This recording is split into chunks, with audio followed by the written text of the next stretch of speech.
जय माता दी। आप सभी को जितिया पर्व की ढेर सारी शुभकामनाएं। आज की इस वीडियो में मैं आपको सुनाने वाली हूँ जितिया पर्व की दो बहुत ही पौराणिक और प्रसिद्ध कथाएं। कथा प्रारंभ करने से पहले आप सभी से अनुरोध है, कमेंट बॉक्स में जितिया माता की जय जरूर लिखिएगा। इसमें पहली कथा के अनुसार बहुत समय पहले की बात है। गंधर्वों के एक राजकुमार हुआ करते थे जिनका नाम था जिमूत वाहन। जिमूत वाहन बहुत ही पवित्र आत्मा, दयालु और हमेशा दूसरों की भलाई में लगे रहते थे, जिसके कारण उनका राजपाट के कामों में बिल्कुल भी मन नहीं लगता था। लेकिन उनके पिता कब तक राजपाट संभालते। आखिरकार एक दिन उनके पिता ने सारा राजपाट जिमूत वाहन को सौंप दिया और वानप्रस्थ आश्रम में चले गए। लेकिन जिमूत वाहन ने तुरंत अपनी तमाम जिम्मेदारियां अपने भाइयों को सौंपते हुए स्वयं भी वन में जाकर पिता की सेवा करने का मन बना लिया था।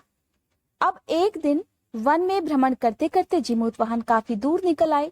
उन्होंने देखा कि एक वृद्धा बहुत जोर जोर से विलाप कर रही थी। जिमूत वाहन से तो दूसरों का दुख देखा ही नहीं जाता था। वे वृद्धा के पास गए और उनसे सारी बात पता करी। तब वृद्धा ने जो बात उन्हें बताई उससे उन्हें पता चला कि वह स्त्री एक नागवंशी स्त्री है और पक्षीराज गरुड़ को बलि देने के लिए आज उसके इकलौते पुत्र की बारी है। तब जिमूत वाहन ने उस वृद्धा स्त्री को धीरज बंधाया और कहा कि आज उसके पुत्र की जगह पर वह स्वयं पक्षीराज गरुड़ का भोजन बनेंगे। अब जिस वस्त्र में उस स्त्री का बालक लिपटा हुआ था उसी वस्त्र में जाकर जिमूत वाहन लेट गए। अब जैसे ही समय हुआ और पक्षीराज गरुड़ उस वस्त्र को लेकर उड़ चला। इस प्रकार पक्षीराज गरुड़ उड़ते उड़ते बहुत दूर आ निकला। अब उड़ते उड़ते वो सोच रहा था कि रोज की तरह मेरा भोजन आज चीख चिल्ला क्यों नहीं रहा। लगता है इसे अपनी मृत्यु का बिल्कुल भी डर नहीं है। अपने पंजों में अपने भोजन को दबाए जब पक्षीराज गरुड़ अपने ठिकाने पर पहुंचा तब उसने वहां जाकर देखा कि उस बच्चे के स्थान पर तो जिमूत वाहन था। जिमूत वाहन ने सारी बात कह सुनाई। पक्षीराज जिमूत वाहन की दयालुता और साहस से बहुत प्रसन्न हुए और उसे जीवन दान देते हुए फिर भविष्य में कभी भी बलि न लेने का वचन दिया। माना जाता है कि ये सारी बात आश्विन मास के कृष्ण पक्ष की अष्टमी तिथि के दिन घटित हुई थी और इसी कारण से इस दिन को जिउतिया अथवा जितिया व्रत के रूप में मनाया जाता है ताकि सबकी संतानें सुरक्षित रह सकें। आइए अब सुन लेते हैं जितिया व्रत की दूसरी कथा। धार्मिक कथा के अनुसार एक बार की बात है, एक विशाल पाकड़ के पेड़ पर एक चील रहती थी। उसी पेड़ के नीचे एक सियारिन भी रहा करती थी।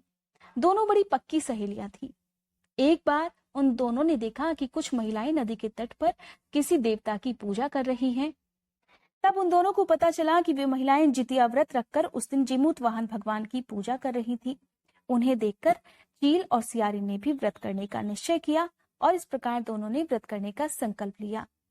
अब जिस दिन दोनों को व्रत रखना था उसी दिन शहर के एक बड़े व्यापारी की मृत्यु हो गई और उसका दाह संस्कार उसी जगह पर किया गया जिस जगह पर चील और सियारिन रहा करती थी।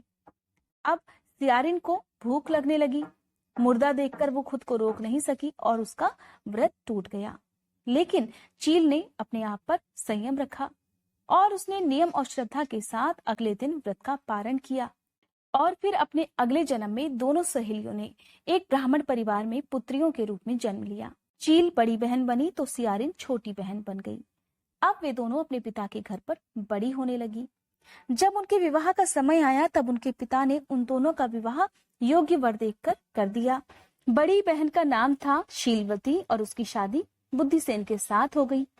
छोटी बहन का नाम था कपूरावती और उसकी शादी उस नगर के राजा मलाय केतु से हो गई।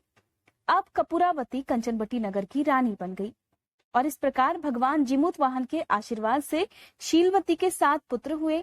लेकिन कपूरावती के सभी बच्चे जन्म लेते ही मर जाते थे। कुछ समय के बाद शीलवती के 7 पुत्र जब बड़े हो गए तब वे राजा के काम में दरबार में मदद करने लगे। क्योंकि कपूरावती के जो बच्चे थे वो जिंदा नहीं रह पाते थे, इसलिए कपूरावती अपनी बड़ी बहन से ईर्ष्या रखने लगी। वो उसके बच्चों से जलने लगी।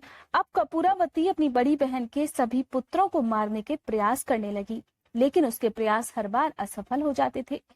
किसी प्रकार उसने अपने पति से कहकर अपनी बड़ी बहन के 7 बेटों के सिर कटवा डाले। उन्हें 7 नए बर्तन मंगवाकर उसमें रख दिया गया। अब लाल कपड़े से ढककर शीलवती के पास उसने उन सभी बच्चों के सिरों को भिजवा दिया।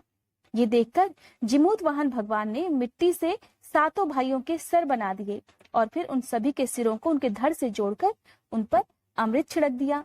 ऐसा होते ही उन सभी में जान आ गई और सातों युवक फिर से जिंदा होकर अपने घर लौट आए। जो कटे हुए सर रानी ने भेजे थे वे फल फूल बन गए। दूसरी तरफ रानी कपूरावती बुद्धिसेन के घर से सूचना पाने के लिए बड़ी बेचैन थी। जब बहुत देर तक उसे कोई सूचना नहीं मिली तब कपूरावती खुद अपनी बड़ी बहन के घर गई।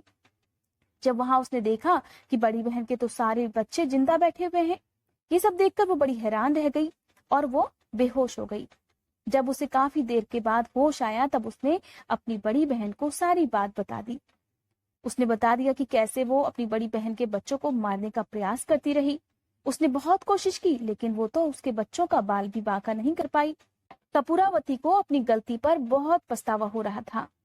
भगवान जिमूतवाहन की कृपा से शीलवती को, जिसने की पूर्व जन्म में जितिया व्रत पूर्ण किया था, उसे अपने पूर्व जन्म की सारी बातें याद आ गई। तब वो अपनी छोटी बहन को लेकर उसी पाकड़ के पेड़ के पास गई और वहां जाकर उसने उसे सारी बात बता दी। बातें सुनते ही कपूरावती बेहोश हो गई और मर गई। जब राजा को इस बात की खबर मिली तो उसे बहुत दुख हुआ और उसने उसी जगह पर जाकर पाकड़ के पेड़ के नीचे अपनी पत्नी कपूरावती का अंतिम संस्कार कर दिया। इस प्रकार अपने पूर्व जन्म में किए गए जितिया व्रत के प्रभाव से शीलवती के सभी पुत्र लंबी आयु को प्राप्त हुए। इस प्रकार जितिया व्रत को सच्ची श्रद्धा और निष्ठा के साथ करने से और व्रत की कथा कहने या सुनने से कहा जाता है संतानों को कोई दुख नहीं होता, हर आने वाले कष्ट दूर हो जाते हैं और ऐसी संतानें अकाल मृत्यु का ग्रास भी नहीं बनती। ऐसी संतानों को बहुत लंबी आयु का वरदान प्राप्त होता है। इसीलिए कहा जाता है कि जितिया व्रत के दिन चील और सियारिन की भी कथा सुननी चाहिए। ये थी जितिया व्रत की कथा। उम्मीद करती हूँ ये कथा आपको पसंद आई होगी। अगर आज की ये कथा आपको पसंद आई हो तो वीडियो को लाइक, शेयर और सब्सक्राइब करना मत भूलिएगा।